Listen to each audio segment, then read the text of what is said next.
Hey friend, please subscribe. 1 second for you. Big deal for me. The pain didn't creep up. It hit like a tire iron to the gut. Sharp, hot, and fast enough to make me drop the bottle I was warming for Nora. I had maybe 10 seconds of trying to breathe through it before I knew this wasn't some pulled muscle or leftover bruising from the wreck. This was internal. Deep.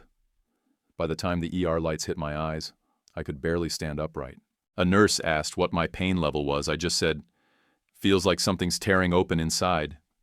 She didn't waste time after that. Blood work, CT scan, straight to a gurney. The surgeon came in pale and serious and said words no one wants to hear. "You've got internal bleeding. We're rolling you into the OR in under 2 hours." My hands shook like I was freezing, but I wasn't cold. I was scared out of my damn mind. I'm Derek Cole, 33, widower for 6 months. My boy Miles is 4. My twin girls, Paige and Nora, just turned 2. I did what any parent would. I started making calls. First one was to my parents. They'd always said they'd be there if something happened. They missed Lena's funeral because they were too emotional, but I figured this would be different. Life or death usually cuts through excuses. They didn't answer, so I called again. And again. Third ring, Dad picked up, and I could hear cards shuffling in the background. "Hey, we're in Vegas," he said, backing Brent at the poker club. "Big event." "What's going on?" I told him, straight up. "I'm going into emergency surgery. I need someone to watch the kids." He didn't pause. Not even a second. "You sure this can't wait till tomorrow?" "I might not have a tomorrow." He sighed. "Derek, we're retired now, remember? Can't just drop things like we used to. You're turning into a hassle, son." Then I heard Mom laugh in the background. They comped our tickets to that Cirque show, too. Best seats we've had. 4 years. I'd been sending them $2,350 every month since they retired early. Covered their mortgage, insurance, even their damn car lease. I did it because I thought they'd be there for us. For my kids. For me. I hung up. Couldn't trust myself to speak. Quick note. Before we dive in, tell me in the comments where you're watching from. It helps me shape these stories for you and schedule smart. Continuing now. Charge Nurse Erica noticed my face. Or maybe it was the fact I was going white around the edges. "You got someone to watch your kids?" she asked. I shook my head. She nodded once. "I know a pediatric nurse who does nanny work on the side. Her name's Tessa Grant. Want me to call her?" Miles, sitting next to the gurney with his legs swinging off the side, patted my arm. "You got this, Dad." Then he hopped down and brought over both sippy cups, handed one to each twin like a little grown man. I swallowed hard. "Yeah," I told Erica. "Call her." As she walked to the nurse's station, I opened my phone, logged into the banking app, and canceled the next transfer to my parents. Every last penny scheduled, gone. Then I texted them both. "No more money. Don't contact me," Erica called Tessa. I heard her say emergency, then spell out my address.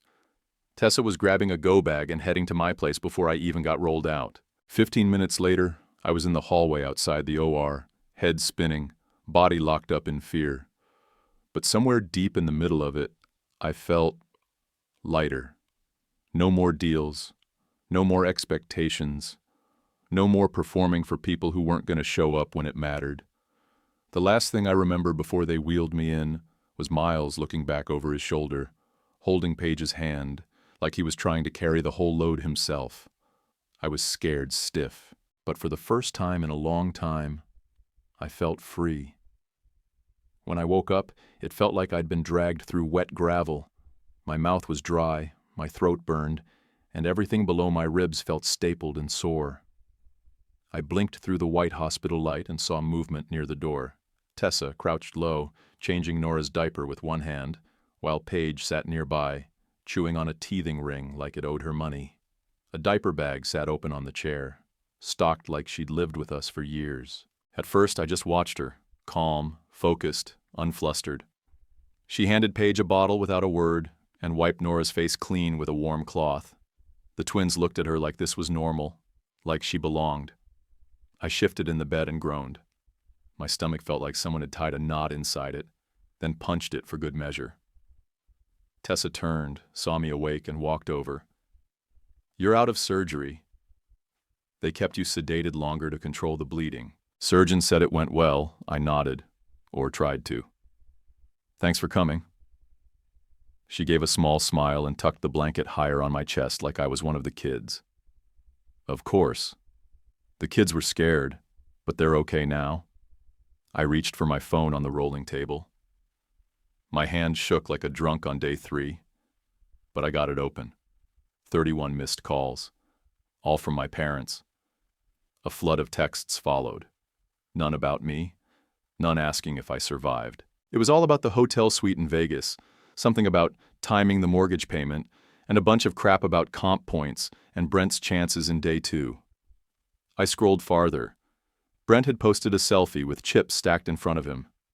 The caption said, "Bagged strong for day 2. Let's get this bracelet." My parents were in the comments like cheerleaders. Dad posted, "Proud of you, kid." And Mom threw in, "Winners back winners." I locked the screen before I said something I'd regret in front of Tessa. "I can take them home if you want more rest," she offered, nodding toward the twins. "No, don't want to be alone with my own brain right now." She didn't ask what I meant. Just nodded and gave Nora a soft pat on the back as she finished her bottle. The next 2 hours were a blur of slow sips of water, slow breaths, and paperwork shoved in front of me. One of the residents came in and asked about emergency contacts. I didn't answer right away. I was done assuming help would come. I had my tablet in the drawer. I pulled it out, opened a doc, and started typing. Nothing fancy, just a basic will. If I died, God forbid, Gabe Lynch would take the kids. We'd been roommates back in trade school, and he came through the funeral like a damn anchor, handling food, calls, and crowd control when I could barely function. He had a steady union job, no vices, and a calm way about him that made kids feel safe. I knew he'd say yes. I didn't have to ask. Once it was saved and emailed to myself, I opened my contacts and hit block on both my parents' numbers. My thumb hovered over Kara's. I didn't block her, but I put her on limited. I needed to know if they started spinning stories, and she was always the one they used to clean up their messes anyway. I looked at the twins, Paige asleep on a folded hoodie, Nora trying to open the drawer to the rolling table, and felt the weight press back down. I needed something to do, something with my hands. I dug through the drawer, found a pen, and asked Tessa for blank paper. She pulled a notepad from her bag and handed it to me like it was nothing. I started sketching Lena's trail map. It was the last real hike we'd done together, up near Breckenridge. She loved the pines, the steep climb, the cold air that bit your lungs clean. I planned to build a lighted shadow box with the trail etched into wood, backlit with soft LEDs. It wasn't for display, just something for the wall, something to remind the kids of who their mom was. "Is that for her?" Tessa asked quietly, watching me draw. "Yeah," I said. She always wanted to frame it. Tessa didn't push, didn't try to offer some soft comfort or Hallmark quote. She just looked at the sketch, nodded once, and went back to organizing the diaper bag. The night nurse walked in an hour later with fresh meds and vitals. "You've got good help," she said, glancing at Tessa. I nodded, jaw tight, trying to swallow the pressure building in my throat. I wouldn't cry in front of strangers, not again. "Yeah," I said, voice rough. "I really do." Miles wasn't in the room just then. He'd gone to get apple juice with a nurse, but I felt him in that silence. The way he'd told me, "You got this, Dad," before they rolled me in. 4 years old, and carrying more than some adults I know. Tessa adjusted the curtain, dimmed the lights, and laid both twins down on a folded hospital blanket beside the couch. "I'll stay tonight. You rest," she said. No offer, just a statement. I didn't argue. I didn't have it in me. I closed my eyes to the sound of Nora's tiny breathing and the soft scratch of Tessa flipping pages in a book she must have pulled from her bag. My body was wrecked, my life torn wide open, and I was done pretending anything made sense. But the room felt still. There was no chaos or fake sympathy, only a woman doing what needed doing, and two little girls tucked in like they were safe. For the first time since Lena died, I didn't wake up to noise. I woke up to help. 5 days post-op, I was back in the house, sore in every direction, moving like I had concrete in my gut and duct tape holding me together. It hurt to breathe deep, hurt worse to bend over. But the house was clean, the kids were fed, and the fridge had groceries I didn't buy.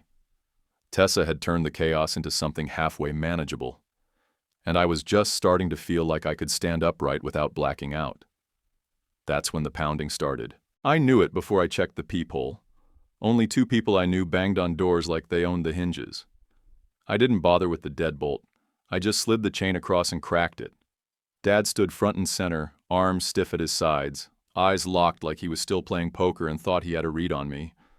Mom stood a little behind him, in a flowy blouse like she'd just walked off a cruise ship, big glasses hiding whatever look she thought would work this time. Dad didn't waste a second. "The bank called," he said, not even a hello. "You can't just pull support like that. It's not how this works." I blinked at him through the crack in the door. "The hell do you mean, how this works?" "We budgeted around your commitment," Mom cut in. Her voice had that polished tone she used when trying to act reasonable. "You've been consistent for 4 years. We thought we could count on you." "Did that budget include the Vegas buffet?" I asked. "Or the poker buy-in? Or the comped drinks while your son was bleeding out in an operating room?" He flinched but didn't back off. Instead, he leaned forward, pressing his hand flat against the door like he was ready to shoulder it open. "You don't get to slam the brakes on your responsibilities because you had a scare," he said. I didn't blink. "Don't push my door again." Miles had come up behind me without a sound and wrapped his arms around my leg. He didn't say anything, just held on, eyes wide, like he could feel the heat from the tension outside. Paige and Nora peeked around the corner from the hallway, still in their footies, sucking on sippies like none of this made sense. But they knew it mattered. Tessa stepped into view from the kitchen, towel in one hand, calm like she always was. "I'm a nurse," she said, voice even. "The kids are safe." "Federal stable." "He's recovering." Mom looked at her like she'd stepped in something sticky. "We don't need you to speak for our family." Tessa didn't react, just folded the towel over the back of a chair and stayed close. I turned back to them. "I'll talk when you admit you stayed in Vegas while I was in the OR. Didn't check once, didn't call the hospital, didn't ask if your grandkids were alone." Silence. I waited. Nothing. They just stared. Like maybe if they didn't answer, the question would vanish. Like if they could keep the conversation on money, I wouldn't notice the absence. But I wasn't backing off. "Say it," I said. "Say what you did." More silence. That told me everything. I closed the door slow, careful not to slam it, even though I wanted to rip it off the frame. My hands were shaking so hard, I had to press my palm against the wall just to stay upright. Miles didn't move from my leg. Tessa came around the couch with a travel mug and held it out without a word. It was black coffee, still warm. No sugar, no soft words. I took it and sat on the arm of the couch, trying to breathe through the fire in my stomach and the 1,000-pound weight in my chest. My palms were still buzzing. I'd never said no to them like that. Not even close. I just sat there, coffee in one hand, my kid holding my leg, and Tessa standing like a wall between my life and everything trying to break through it. I didn't speak or cry. I just stared at the door and finally took a full breath. The door hadn't been shut a full hour before my phone started lighting up like Christmas. One after another, back-to-back notifications, not from my parents. From everyone else they decided to loop in. Dad kicked it off with a group text to the entire family, uncles, cousins, in-laws, even people I hadn't seen since our wedding. "We're heartbroken. Derek cut us off financially with no warning. We've supported him through everything. Now he's punishing us out of spite. We've never asked for anything but loyalty. I read it 3 times. My hands clenched so hard my stitches pulled. Then came the follow-ups. My cousin Brian replied with a thumbs up. Classic fence sitter. Aunt Regina sent a praying hands GIF. Probably meant well. But it was Leo, my younger cousin, works HVAC in Omaha, who cut through the noise like a buzzsaw. Didn't you just buy that side-by-side in June? And Mom Lila's diamond bracelet on July 3rd? No one responded to that for a long beat, just scrolling silence, then more notifications. Some dropped into my DMs, others in the thread, passive stuff at first. Hope everything's okay, Derek. Saw your parents were in Vegas. Fun trip? What's really going on? I didn't reply. Not yet. I wanted facts to speak, not heat. Then my phone rang. Aunt Marcia, the one everyone calls the glue. She keeps the family reunions from falling apart and sends birthday texts with heart emojis. She didn't waste time either. Hey, sweetheart. I'm not taking sides, she started. But your dad's pretty upset. I just want to understand what happened. You got 5 minutes? I asked. I'm listening. So I gave her the timeline. Flat, just facts. The wreck, the internal bleeding, the emergency surgery, 31 missed calls, all unrelated to my health. No texts asking if I survived. Just chatter about mortgage due dates and casino comps. I told her the last straw was them never checking on their grandkids, not once, while I was under anesthesia with my stomach ripped open. She didn't argue. She just said, "That's not what they told us." No surprise there. I hung up, still calm, still quiet. Then I opened my camera roll, found one clean screenshot, hospital timestamp for my OR records, with the matching, "Enjoy Vegas, we're proud of Brent," text sent from Mom's phone while I was under the knife. I posted it straight into the group thread. No caption, no dragging, no name-calling, just evidence. After that, the mood changed. Real fast. My phone buzzed nonstop for the next 3 hours. People started showing up in the ways that mattered, offering actual help. My cousin Anna asked if I needed a second baby gate. Her daughter had just aged out of it. One of Kara's college friends messaged and said she had a spare infant car seat, gently used, not expired. I hadn't even asked. They just saw the truth and responded like humans. A neighbor I barely knew from 2 doors down dropped off a casserole and left a sticky note that said, "Heard you've had a rough month. Hang in there. Freezer safe." It wasn't about pity. It was people stepping in where others had dropped out. That same night, I got a DM from someone named Ruben. Said he ran a Zoom group for widowed dads, small group, all guys trying to keep it together without losing their minds. He invited me to join a meeting later that week. I logged in from the couch, ice pack tucked under my ribs, laptop balanced on a folded blanket. There were 6 of them. One guy held a baby through the whole call. Another looked like he hadn't slept in a week.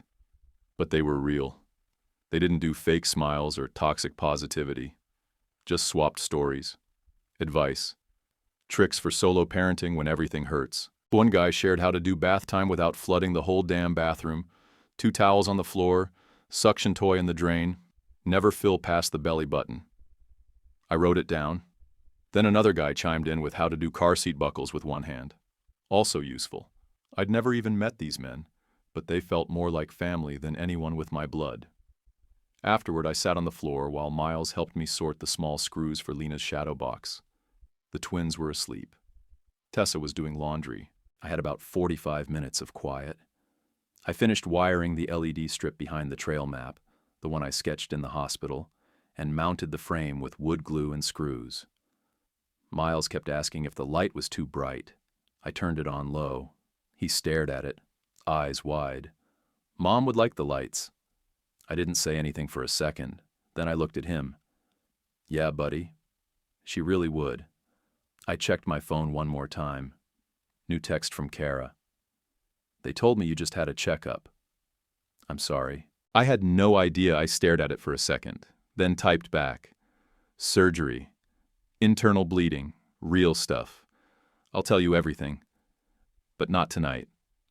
Okay, she replied. Whenever you're ready. I shut the phone off. Not silent mode. Off. For the first time in a while, I didn't feel like defending myself. The facts were doing that just fine. The lights on the box cast soft shadows across the floor. Miles leaned his head on my shoulder. I didn't feel better. Not exactly. But I felt like I could stand it. The next time they showed up, they brought paperwork. Not apologies, not explanations, a spreadsheet. They rang the bell like we were neighbors stopping by for coffee. Tessa opened the door, glanced at me, then stepped aside. I was sitting at the kitchen table with a laundry basket full of mismatched socks, trying to pair a single damn set. Dad walked in like he still had the right. Mom followed, holding a printed folder like it was a presentation. They had shaky smiles, like this was going to be a reasonable discussion, like the last 2 weeks hadn't happened. We're not here to fight, Dad said, unfolding the spreadsheet and laying it on the table in front of me. I didn't touch it. Mom chimed in. We just want to be transparent. It's not a small ask. I leaned back and waited. No interruptions. Dad tapped the paper. We're 45 days from foreclosure. We need $138,000 to keep the house. He said it flat like it was a loan application, not a bomb. He looked calm, like he'd practiced this. Mom added, It's the second mortgage. The market dipped, and the balloon hit faster than we expected. Plus, there's the timeshare. We've been trying to offload it, but nobody's buying in this climate. It's complicated. I looked down at the numbers. Mortgage principal, balloon interest, boat insurance, HOA fees for the damn timeshare. Not one line in that spreadsheet said anything about my kids. Not one word about the OR. Nothing about the crash that flipped my entire life inside out. Dad sat back and crossed his arms. It's the least you could do, after everything we did for you growing up. I looked at him. Not angry, just empty. Name 3 things. He blinked. What? You said everything we did, so name 3. He stared, mouth opened. Nothing came out. Mom jumped in with tears before he could scramble. We were always there when you needed... No, you weren't, I cut in. Not for the funeral. Not for the crash. Not for the surgery. Not even for your grandkids while I was on a damn gurney. Don't rewrite history just because your bills are due. She sniffed and dabbed her eyes. You're being cruel. No, I'm being clear. Dad shifted in his seat. So that's it? You're just going to let us drown? You still have the boat, I said, standing. Sell it. It's not that simple. It is now. I didn't shout, didn't slam the table, just pointed at the paper. You made your choices. I'm not wiring a dime. I'm not co-signing. I'm not bailing out another bad hand. He stood slow, like maybe he still thought he could salvage some pride. You know what? I didn't expect you to help. But I thought you'd have the decency to remember where you came from. I remember exactly where I came from, I said, walking to the door, and that's why I'm stopping this now. They left without another word. Tessa kept quiet and wiped down the counters like they hadn't been here. The kids were in the back room watching a nature show with a raccoon tearing open trash bags. Nora kept yelling, "That's Daddy's raccoon," for some reason. I didn't have the energy to ask what that meant. I sat back at the table, stared at the spreadsheet, then folded it in half and tossed it in the trash. 10 minutes later, my phone buzzed. Brent. Hey, I know it's tense right now, but would you consider staking me $18,000 for the next series? I've got a real shot this time. I stared at the message for a solid minute, then took a picture of my stapled incision and sent it back. No caption. He didn't reply. I opened my laptop, pulled up Google Docs, and made a clean 1-page PDF. No emotion, just dates. Lena's crash, funeral, my surgery, the OR timestamp, the text from Vegas, the financial cutoff, bullet points only. I added the same screenshot from the hospital that I'd posted earlier. Then I dropped the PDF into the family group chat with a short message. For anyone who wants the truth. No names or jabs, just proof. I didn't check the thread again. I didn't need to. Tessa wiped her hands on a dish towel, then looked over at me. "You drew a line," she said. "Yeah," I replied, "and I'm leaving it there." She nodded once, then walked down the hall to start bedtime with the twins. I leaned back in the chair, sore but solid. There wasn't peace in the room exactly, but there was space. And for the first time in years, I could breathe without checking who was about to walk in and demand something I didn't have left to give. I was sanding down the corners on a new frame when Carmen Vega called. She ran the Thursday Widower Zoom and never said more than she had to. Straight talker, school counselor, 2 grown sons. Reliable in the way that didn't draw attention. "I found something," she said. 3-bed ranch, fenced yard. Mortgage is $12.10 if you qualify. $380 less than what you're paying now. I wiped sawdust off my hands and leaned against the garage bench. "Where?" 10 minutes from Miles's preschool. I already ran the numbers, city taxes, average utilities, no HOA.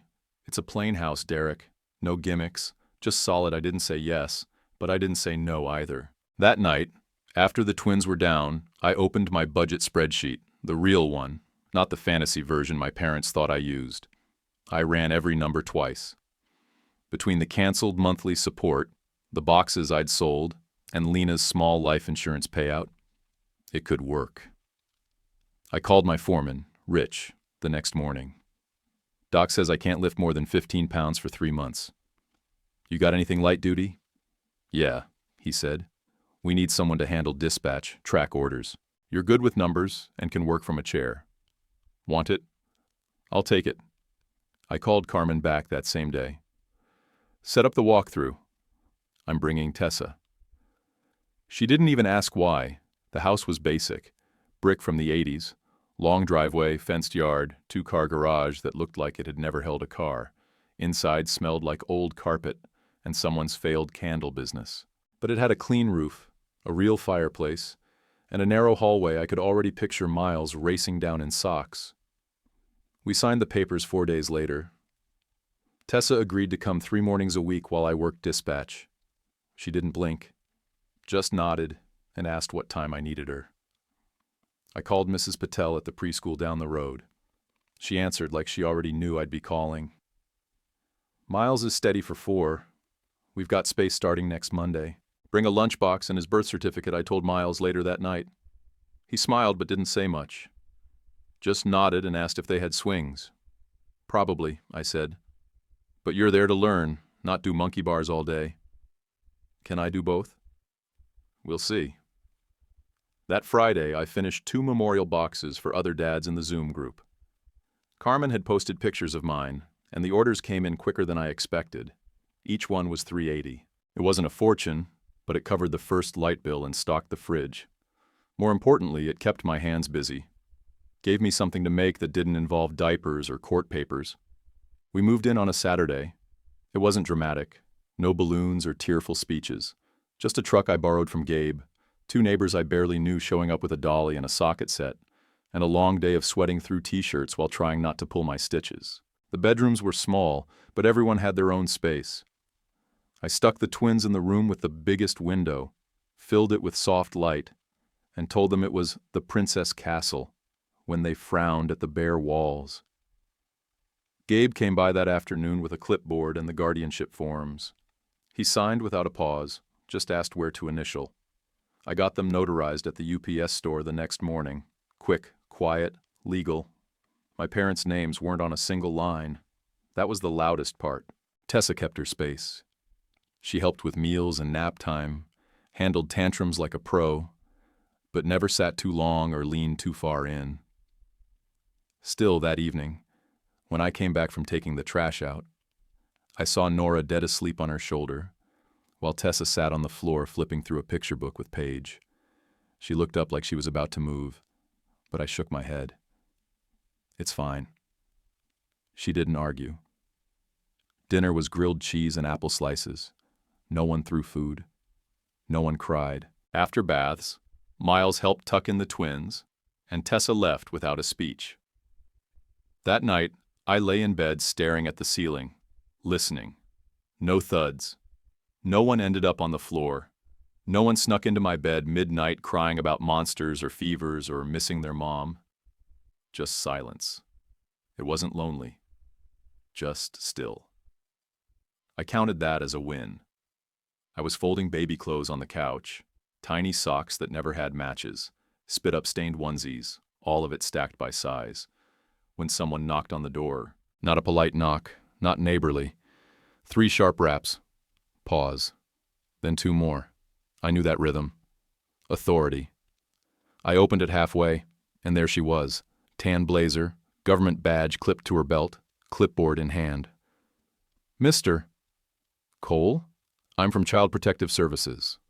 We got a report about possible neglect in the home. Mind if I take a look? I didn't even blink. Just stepped aside. Come on in. Tessa appeared from the hallway like she already knew. She had Nora on her hip and Paige chasing a stuffed rabbit down the hall. Do you have ID? She asked the woman. The worker nodded, showed her badge, and said her name. Jessica something. Tessa didn't waste time. She handed Nora off to me, then pulled her nurse badge from her lanyard and spoke like a seasoned ER shift lead. I'm a registered pediatric nurse. I'm here 3 mornings a week. We keep logs. Kids are fed, vaccinated, sleep-trained, and safe. You're welcome to see anything you need. Jessica nodded and started writing. Tessa led her through the kitchen, showed her the food log on the fridge. Yes, we had a food log. Then pointed out the child-proof cabinet locks and the bath mat with anti-slip grips.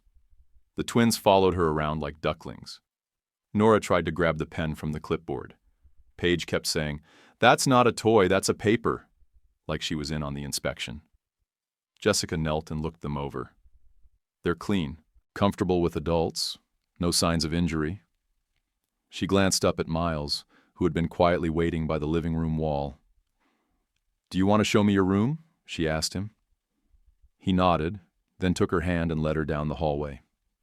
10 minutes later, she came back out smiling. He gave me a full tour of his dinosaur sticker collection. Told me which ones can fly and which ones don't. Let me guess, I said. T-Rex can't fly, but tries anyway. She laughed. He said exactly that.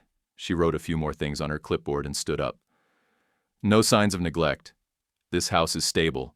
Whoever filed this didn't know what they were talking about. She shook my hand at the door. Take care of yourself. You're doing good. After she left, I kept quiet and picked up a sippy cup off the floor, dropped it in the sink. Tessa didn't ask if I was okay. She just wiped down the fridge and moved on. An hour later, I got a call from an unknown number. I let it go to voicemail. When I played it back, it was a loan officer from a credit union. Hi, mister. Cole. We're following up to verify the continuation of your monthly family transfers. We're processing an application and just need confirmation the deposits are guaranteed and ongoing. I called back. Got a different rep. Said flatly, no. I don't make those transfers anymore. They're not guaranteed and not part of any agreement. She asked for something in writing. I told her I'd send a notarized letter and a dated cancellation notice. Dad had tried to list my old transfers as guaranteed income. It made my stomach churn. I drafted the letter that night and dropped it off at the UPS store the next morning. Notarized, certified, mailed.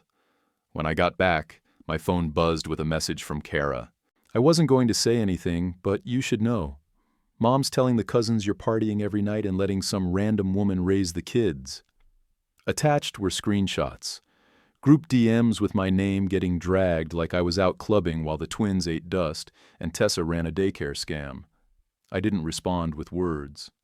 I walked to the kitchen, snapped a photo of the sink, full of sippy cups, bottle parts, and half a banana mashed into a Paw Patrol plate, and sent that instead. Left it without a caption. Later that day, I got a news alert. Brent had busted out early on day 2. Some poker forum was flaming him for talking big, losing fast, and still posting a selfie like he'd won a bracelet. He had that same smile in the photo, greasy confidence and fake focus. The comments weren't kind. I turned off my phone, sat at the kitchen table, and opened my laptop. Took me less than an hour to change every password. Bank accounts, email, utilities, insurance, even the dumb ones. Online shopping, old subscriptions, the kids' streaming apps. Everything locked down with new passwords and two-factor codes. No more shared access, no more old agreements, no more backdoor moves. I wrote it all on paper and stuck it in the fire safe with the guardianship papers.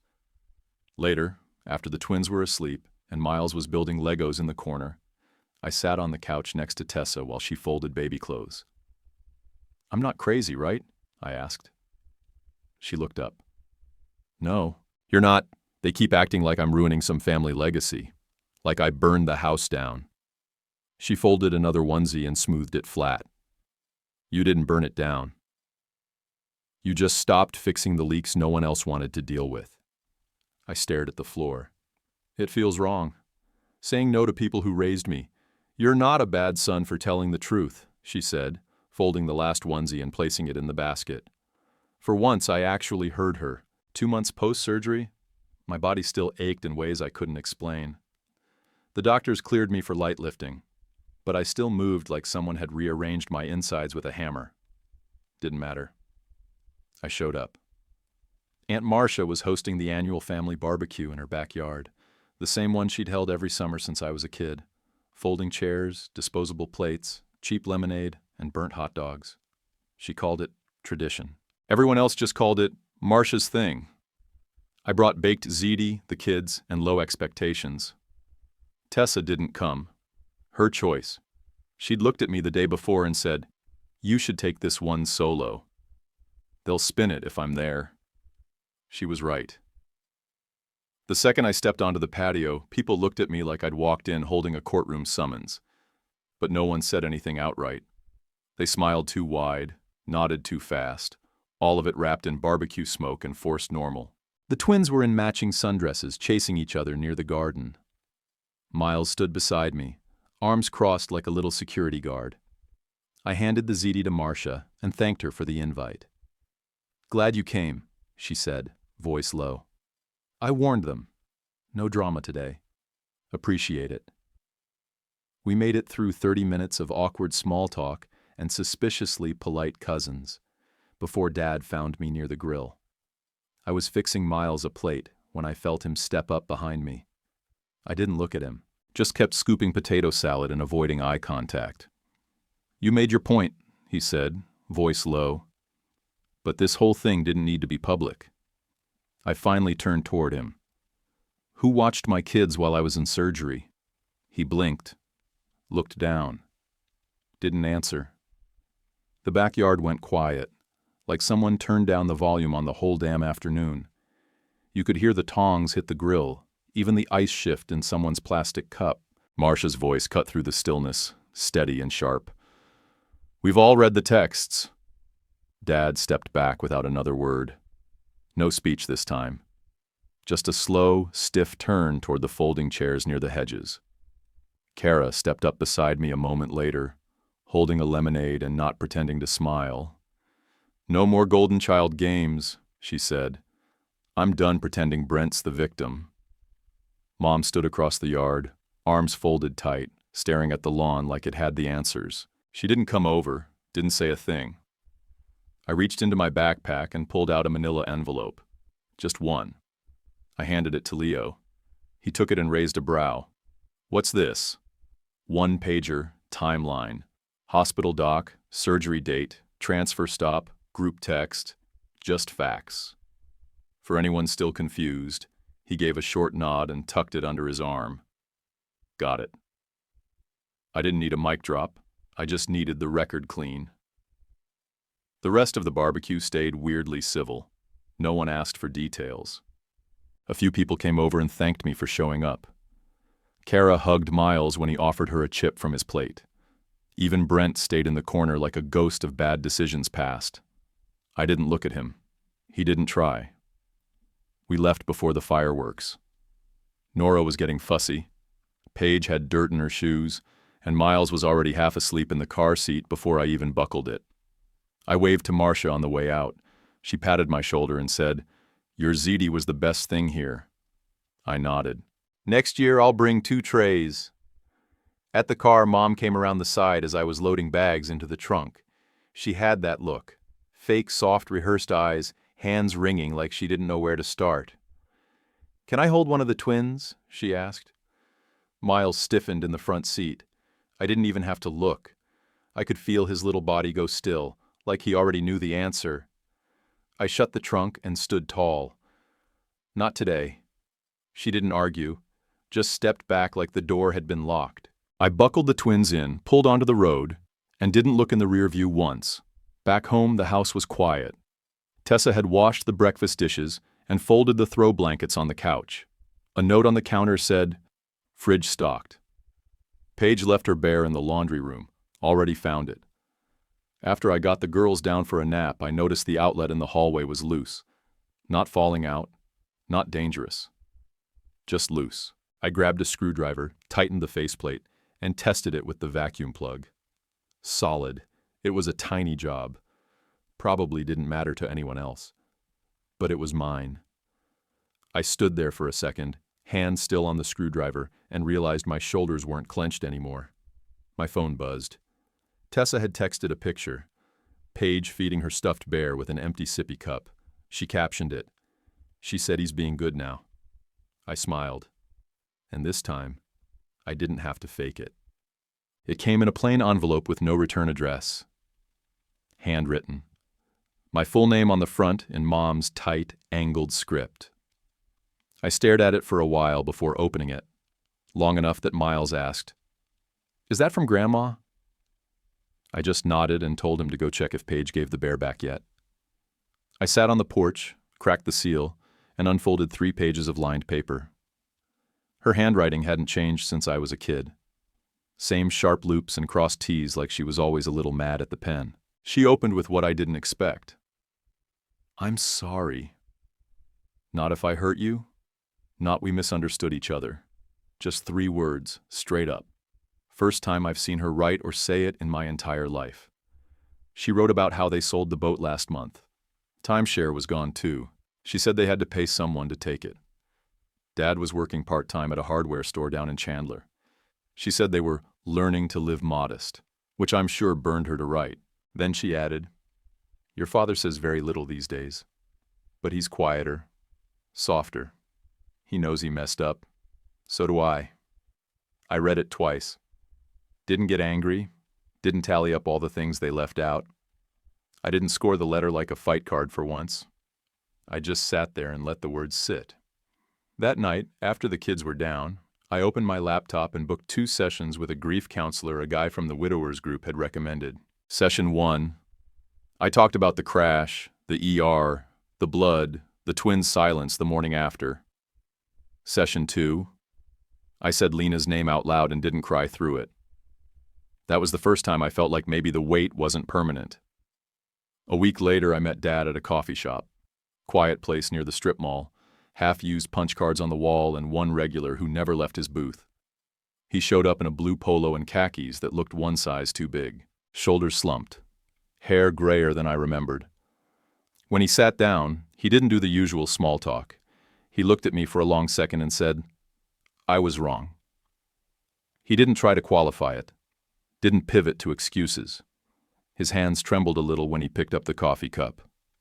"I was wrong," he said again, then blinked fast and wiped his eye. I thought I was helping. I thought I'd earned more than I gave, but I didn't show up when it counted. He actually cried, and I didn't gloat. I didn't twist the knife. I just let him sit with it. When he looked up again, I nodded once. Then I opened my notebook. "These are the terms," I said. His eyes dropped to the page. I read it out loud anyway. "Short visits only. Supervised, no guilt trips, no bringing up money, no what we used to do for you speeches, no using the kids to repair your own conscience. You show up clean, quiet, and for them, not for you. If you push, it ends." He didn't argue, didn't flinch. "I understand," he said. I added one last thing. "We'll start small. Public places, park, coffee. You earn your way back in, same as anyone else." "I will," he said, "if you let me." I gave him a schedule later that night. One visit, 90 minutes, local park, no surprises. He replied, "Thank you. We'll be there on time." Back home, after I sent the message, I slumped into the kitchen chair and texted Tessa. "When okay?" She replied, "Coffee emoji. Proud of you." That night, I tucked in the twins. Paige had her bear again, this time tucked under the blanket like a baby. Nora whispered, "Night, night, Daddy," through her pacifier and rolled over before I even kissed her forehead. Miles stood by the door of their room for a second. "We driving our own car now?" he asked. It caught me. I looked at him, then nodded. "Yeah, bud." We are Saturday morning, hit crisp and clear. One of those rare days in September when the heat backs off just enough to feel human again. We met at Miller Park. Public, neutral, plenty of space. The twins hit the grass running the second they spotted Tessa. No hesitation, no confusion. Just full-speed joy, like they'd known her their whole lives. Paige tackled her leg and yelled, "We brung snacks!" Nora wrapped her arms around Tessa's waist without saying a word. Tessa laughed and crouched to hug them both, not even glancing toward the bench where my parents sat waiting. I turned to the boys' side of the playground. Miles was already climbing the high slide, his favorite. It was taller than most parents liked, but I'd stopped hovering months ago. Kid knew his balance better than most adults. "Watch me, Dad," he shouted from the top. "I'm watching. Go for it." He dropped fast, landed solid, and turned with that big, proud grin like he'd just won something. My parents stayed on the bench the whole time. They didn't try to get up or interrupt. No long stories, no emotional plays. They just watched the kids like people who finally understood they weren't in charge of the script anymore. After about 20 minutes, Mom stood and walked over. Her pace was slow, careful, no dramatics. "I brought this," she said, handing me a small album. Leather cover, no glitter or decoration. I flipped it open. Photos of Lena. Trail shots, hospital candids, one of her with all 3 kids right after the twins were born. No captions, no photos of them.